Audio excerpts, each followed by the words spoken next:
Howdy, everybody.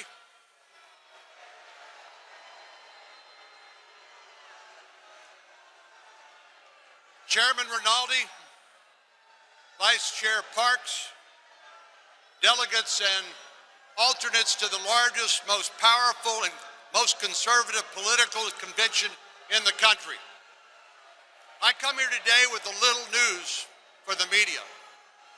They're the folks that said Robert Francis O'Rourke would turn Texas purple in 2018, and then that Biden would turn Texas purple in 2020. As you know, we are still red. And I have a little more news. Robert Francis O'Rourke is the guy who lost to Ted Cruz and then who lost the presidential nomination, and now has been reduced to using tragedies like Uvalde to grandstand for the media and left-wing Twitter trolls.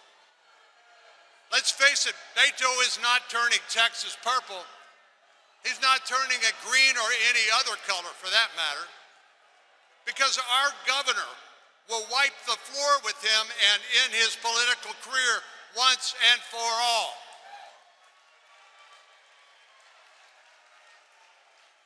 Aren't you glad we're on the side of conservative Republicans like Greg Abbott, Ted Cruz, and Dan Patrick, rather than with those who want to limit freedom, censor speech, and take our guns? Speaking of our Second Amendment, you know, when tragedy strikes, the left's knee-jerk reaction is to say we should confiscate guns of law-abiding Texans. Beto, to his credit, actually said the quiet part out loud. They're coming for your ARs and your shotguns. I mean, they probably would confiscate your air rifle and your BB gun if they could too. But here's my guiding principle. Make sure good people have guns and that bad people don't.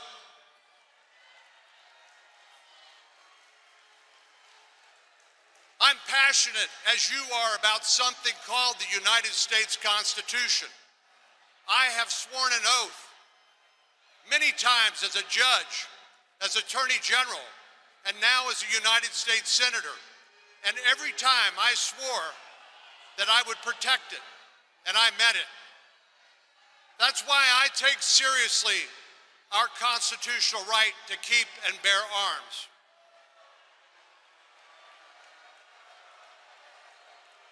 What we saw in Uvalde did not reflect a flaw in our Constitution, but the callousness of a human heart. It was pure evil, and we could all see it. I wish there was a way to legislate that we must all love one another.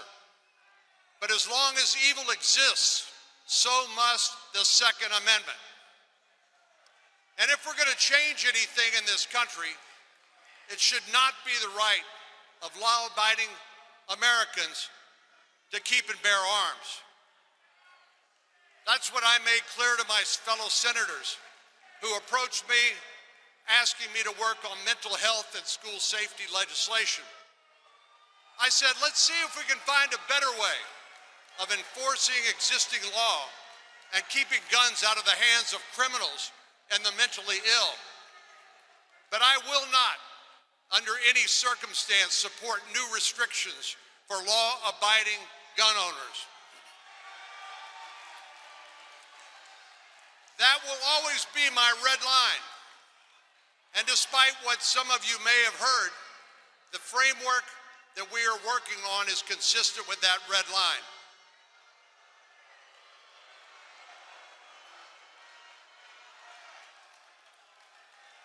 As Fox News recently pointed out, we fought and kept President Biden's gun-grabbing wish list off the table.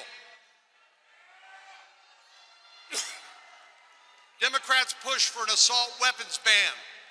I said no.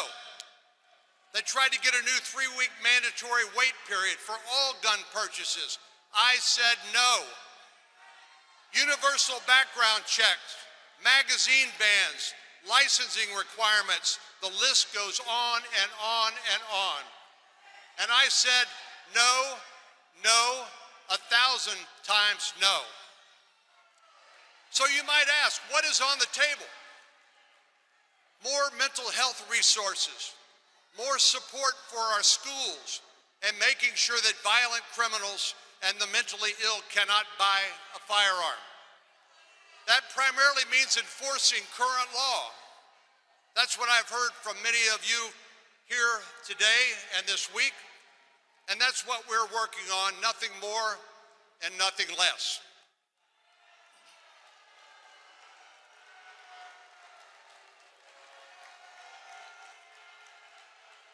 So I would encourage anyone who's passionate about the Second Amendment as I am and who wants to get accurate information to check my website, cornyn.senate.gov.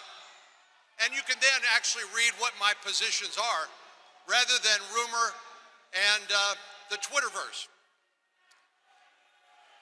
My heart breaks for Uvalde, for families whose little ones will never return home, for teachers killed trying to protect their children, their students. No parent should ever have to fear for the safety of their child at school, and no child should be afraid to go to school. And if there is any lesson we can learn from the recent shootings, it's that America must have a reckoning with our broken mental health system. We have to take these conversations out of the shadows and into the light. We have to look out for one another and help those who, without treatment, may become a threat to themselves and others. Our efforts actually will complement the good work being done by the Texas legislature. Now, President Biden isn't happy that our list does not include his sprawling wish list, which tells me we must be doing something right. And when it comes to the left's efforts to censor speech, consider one test case. Elon Musk says that President Trump should be allowed back on Twitter, and the left loses their ever-loving mind. Yet they allow the Ayatollah of Iran and the Russian intelligence agents on Twitter, but not the former president? That's simply outrageous. It's past time to end the suppression of free speech, the shadow bans, the in-the-tank activism by big tech, and plant the flag for freedom. My friends, that's what I try to do every day on your behalf in Washington, D.C. Now, sometimes my job is pretty simple. Sometimes my job is as simple as saying no. A conservatism that William F. Buckley Jr. described as standing athwart history, yelling stop. And for the record, when it comes to ideas like the Green New Deal, someone needs to yell stop. When it comes to Bernie Sanders' socialized medicine scheme called Medicare for All, someone needs to yell stop. And when it comes to canceling college loans on the back of taxpayers of the well-to-do and walking away from your contractual obligations, someone needs to yell stop. When it comes to not securing our borders and letting the cartels and human traffickers profit on the misery of others, someone needs to yell stop. Okay, I admit, I'm a recovering judge. I'm not that much of a yeller. And I may not be as electrifying as our friend Ted Cruz. But let me tell you something else that I am absolutely passionate about. If we're going to be a society that protects life, that values innocent life, then we must also protect the unborn. And I'm proud to have worked over my entire career to confirm justices to the United States Supreme Court that are likely on the cusp of doing exactly that. If a society is judged by how it treats the most vulnerable, then we need to protect our unborn children. And here's the deal. I consider no job more important right now than stopping Joe Biden's radical judicial nominees. These are the ones that make up the rights and laws as they go along, the ones who rewrite the laws rather than enforcing the laws that Congress has passed. I'm also not too fond of people trying to rewrite history, whether it's in the courts or in our classrooms.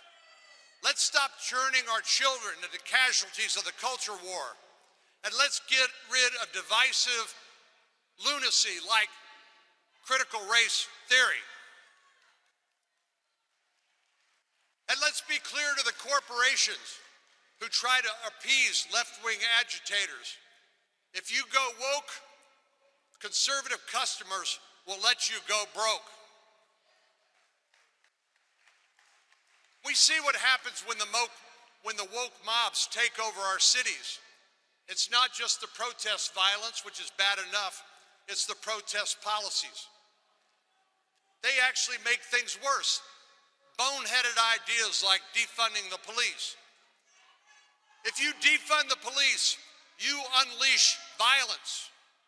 And we've seen murder rates and violent crime rise across major cities under these broken, weak, and woke policies. So if Democrats think they're coming for Texas, I have some news for them. Republicans will take back our urban centers long before that ever happens.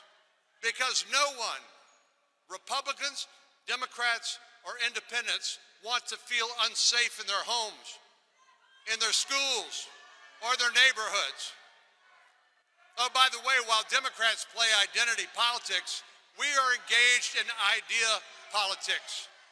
And if we're going to build on President Trump's momentum and continue to make inroads in places like the Rio Grande Valley and all across Texas, we need to work together in November.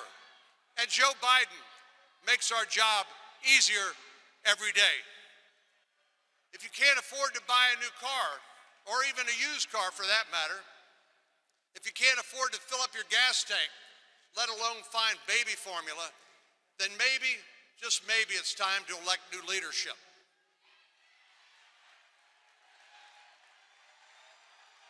In 2022, Chuck Schumer and Nancy Pelosi are getting a pink slip. America is voting Republican. And in 2024, we're voting out Biden and Harris, too. America is ready to turn the page on inflation, on the war on American energy, and on the weakness and the wokeness. And Texas Republicans, as always, are ready to lead the way. So join me in making history and saying no to the Green New Deal, to the woke mobs rewriting our history, to inflation, to appeasement of tyrants and dictators.